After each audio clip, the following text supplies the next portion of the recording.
We're thinking of moving in with my in-laws now that we're expecting a baby.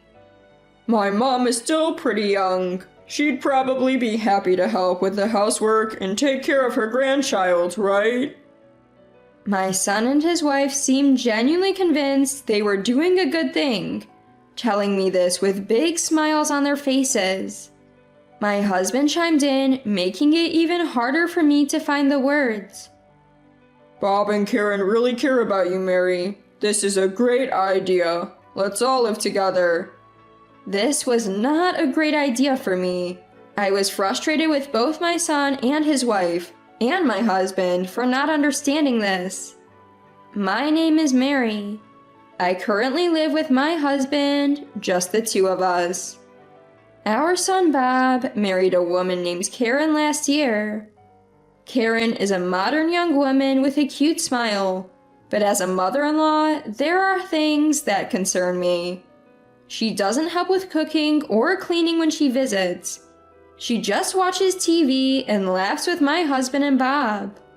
I always helped out when I visited my in-laws, but maybe daughters-in-law these days don't do that. Even if Karen offered to help, I'd probably decline because I have my own way of doing things. I felt a gap in our values. Maybe this is how mother-in-law and daughter-in-law conflicts start. I've never expected much from others, so I just thought about it as if it were someone else's problem. I'm a career woman, still working as an office employee. I didn't climb the corporate ladder because I loved my job. I did it out of necessity while raising Bob. My husband also worked, but he had health issues and changed jobs frequently, so his salary wasn't great. I had to work hard because Bob wanted to attend private high school and college. That doesn't mean my husband helped with housework. In the past, it was expected that women would do the housework. I always thought it would be quicker if I just did it myself, rather than teaching my husband. Perhaps that was my mistake. Bob, who grew up watching his father, turned out to be a man who doesn't do any housework. When I expressed concern to Karen, she said, "Don't worry, I'm re-educating him." Maybe my parenting wasn't successful. I was busy with work and had to rely on my late mother for most of Bob's care. But hearing my daughter say she's re-educating my son was a blow.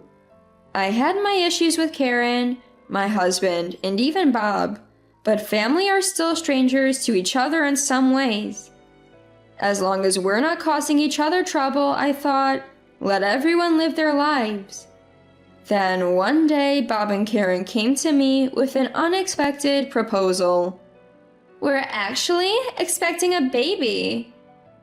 Bob and Karen came over for their usual visit and told us they had important news.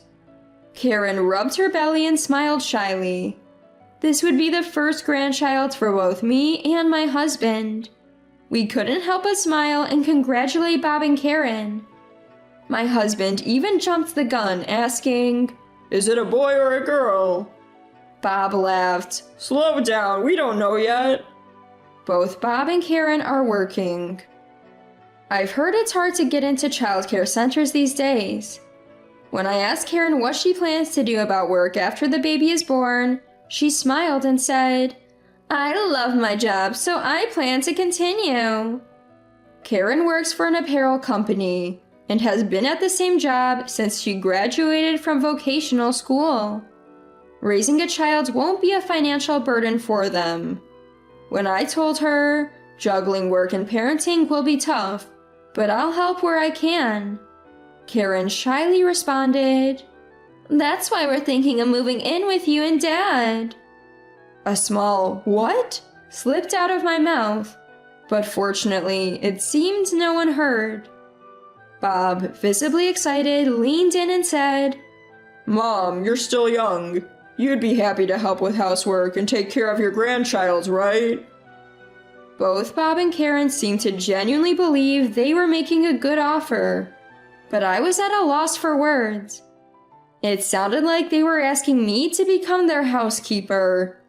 Sure, the grandchild will probably be adorable, but to move in and take care of the child? While I was struggling to find the words, my husband enthusiastically chimed in. Bob and Karen really care about you, Mary. It's a great idea. Let's all live together, right, Mary? I mumbled, well, this was not a good idea for me. I was frustrated with both my son and his wife and my husband for not understanding this. Wondering if I was just overthinking, I decided to clarify with Bob and Karen. You're asking me to do housework and take care of the grandchild, right? I'm still working and already have my hands full with housework. Don't worry, Mary, you're so efficient. I really admire you, Karen assured me. Yeah, Mom, you can handle anything. You raised me, so you can definitely take care of a grandchild, Bob added. By taking care of the grandchild, are you talking about dropping them off and picking them up from daycare? If that's all, maybe I could manage. No, Mary, there's a shortage of daycare spots. We probably won't get one. That's why we're suggesting we all live together, Karen explained. So you're saying I should work, do housework, and also take care of the child? I couldn't help but let out a cold voice. Bob sensed my mood and hastily said, Mom, maybe it's time for you to quit your job. It'll be easier on you. He's underestimating what it takes to raise a child. I struggled enough raising just Bob. I don't want to be burdened with housework and childcare at this age. And being told to quit my job didn't sit well with me. Like Karen, I take pride in my job. I've been fortunate to advance in my career and have subordinates I want to mentor. I plan to work diligently until I retire, so I'm going to have to decline your offer. When I firmly stated my position, my husband said, Come on, Mary. Are you trying to make life difficult for Karen? I never thought you'd do something like that. What? Difficult for Karen? How is this making life difficult for her? It is difficult, came a voice from an unexpected direction. I turned to see Karen, tears brimming in her eyes. It's terrible that you won't help me when I'm asking you so earnestly. I thought you'd be happy to take care of your grandchild. Bob chimed in. Mom, that's really harsh. You shouldn't say things like that just because you don't like Karen. I was frustrated by the atmosphere, which had suddenly turned against me. But what annoyed me most was my husband. He was the one who had created this tension in the first place. I was done with him, especially after he used the strong phrase, making life difficult for Karen, to negate my opinion. Fine then, John. Why don't you move in with Bob and Karen? I absolutely don't want to, so I'll leave this house. What are you talking about, Mary? Ignoring my husband's confused voice, I headed straight to my room. What's going on? I heard Bob's frantic voice as I gathered my valuables and put them in a large bag. Fortunately, I'm a minimalist at heart and only own the bare essentials. Once I finished packing, I hurried to the front door where Karen was sobbing. Why does it have to come to this, Mary? Can't you help us with our lives? Don't you care about Bob and your future grandchild? I do care about my son and future grandchild. But Karen, I have a future too. I'm only in my 50s. I have a lot of good times ahead of me. I've raised Bob to this point, and now I finally get to enjoy my freedom. Please don't interfere with that. I'd rather not see my grandchild if it means giving up my freedom. Stunned by my words, Bob and Karen stood next to my husband, who was shouting, Where do you think you're going, Mary? The most surprising thing about this whole situation is your attitude, John. Why would you use such a strong phrase like making life difficult for Karen when they're trying to dump housework and childcare on me? It is making life difficult. Karen wants to continue working. You could help out. If you feel that way, why don't you help out, John? You're not working, but I am. That's right. My husband is currently unemployed. He's the same age as me, too young to retire, but he suddenly quit his job because he found it unfulfilling. I've been with him for decades, so I just sighed and thought, here we go again. But I can't live with this man anymore. Why couldn't he step up and say he'd take care of the housework and the grandchild? That's what truly disgusted me. I'm a man. I can't do housework or childcare. Bob is a man, but he can't do housework or childcare either, right? Isn't Karen re-educating him? When I turned to Bob, who was standing there dumbfounded, he said, Well, I intend to do what I can. It seems Karen's re-education was working. I gave Karen a final apology. I'm sorry my son has been such a burden to you, and then faced my husband. After hearing all this, I've thought about my future. If I'm going to be stuck doing housework and taking care of a grandchild while John lounges around at home, then I'm not interested. I've decided to separate from John. I said to my stunned husband, thank you for everything, and turned back to Bob and Karen. I don't know if you'll live with Dad, but don't count on him for anything. Maybe if Karen re-educates him, he'll be somewhat useful. Goodbye. Have a healthy baby. I left the house without any emotion. My husband followed me for a while, but seemed to give up when he saw I wasn't stopping. I headed to my sister Lisa's place, where she lives alone and single. Lisa is a successful writer and lives in a pretty big house all by herself. When I explained the situation to her, she was thrilled to have me.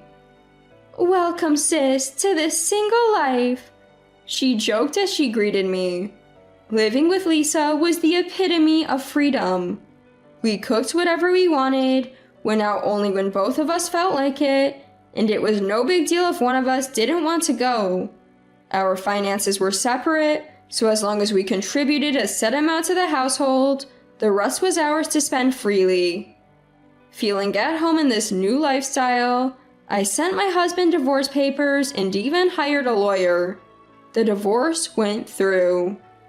Lisa and I threw a party to celebrate, indulging in snacks and chocolates we usually wouldn't eat. It felt like a return to our younger days. As I had expected, my husband Bob and Karen gave up on living together. It was Karen who wanted out, saying there was no benefit in living with a man who couldn't handle housework or child care. Bob sided with Karen, and my husband was left to live alone. A year later, Bob called, almost begging me to take care of their child. As Karen had anticipated, their child wouldn't get into a child care center and ended up on a waiting list.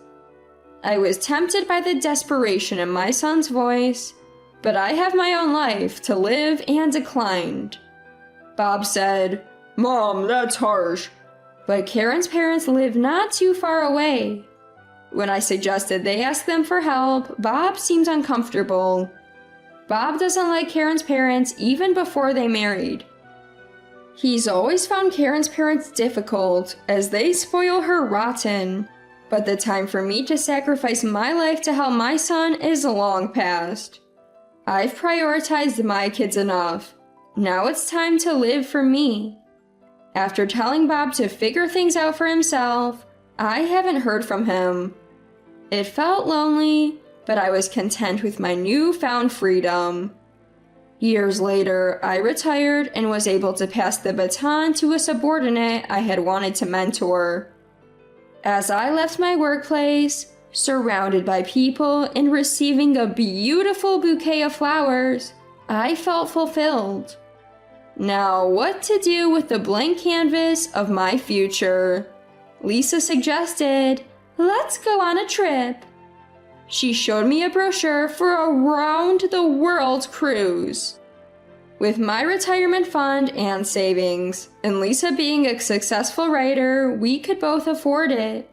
I never thought I'd consider going on a cruise, But as I looked at the brochure with Lisa, I felt excited about the future. I'm so glad I didn't sacrifice my freedom for the sake of my son's needs. My life is just beginning. I've decided to paint the rest of my life with only joyful colors.